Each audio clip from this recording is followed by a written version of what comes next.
Hello, welcome to the Growing Christian series, and today we're going to be having an experimental kind of teaching, if you get it. This is a cup representing you, and we have a tap, invisible tap. I'll be using pure water because that's what I have right now. We're going to be taking that water as the living water from God.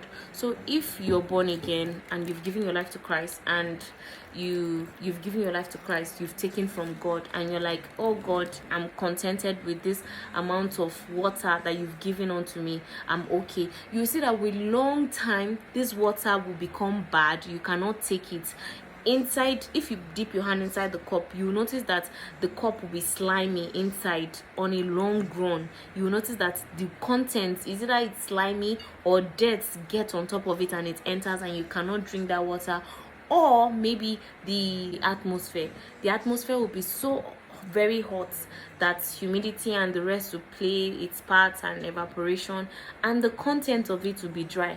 That is a Christian that refused to abide, that refused to stay in God, that refused to grow, a Christian that refused to seek God, a Christian that claims is a Christian that refused to search for the deep things of God, that does not know its purpose, that does not know its plan, a Christian that refused to abide under the teaching of God, a Christian that only goes to church on Sunday alone, a Christian that even on that Sunday his mind is going helter-skelter, a Christian that his heart is far from God, that even when they are preaching the message he's thinking of what to cook on Sunday.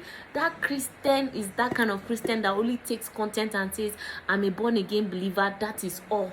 You have the water, you've taken this small content and you are comfortable. You're supposed to have constant water, constant influx of water, constant. You're supposed to abide, and to your cup runneth over, because that's what Psalm says.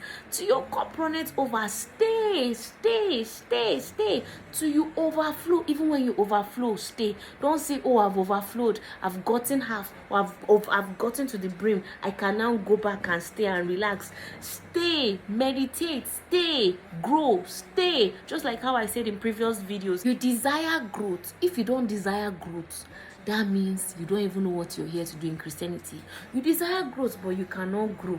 You desire growth, but you're not putting in the work. You desire to be like the pastors. You desire to be like Jesus. You desire to be like the apostles, but you're not putting in the work. You're not staying at the foot of the master's feet. There's a song by Moses and by Minister Theophilus, from your throne to my belly, living waters flow from you to me. You're not staying under living waters. You will stay and collect more from living water. That is enough. You just carry it. You will go. You're deceiving yourself. You are deceiving yourself. Stay constantly at the feet of the master. Stay constantly at the feet of the master. Don't run. Don't hide. Go. Stay there. Stay there. Even if you overflow, stay there. Stay there. Stay there. Stay there till you are raptured. Till you die. Stay there. Don't go. Don't leave.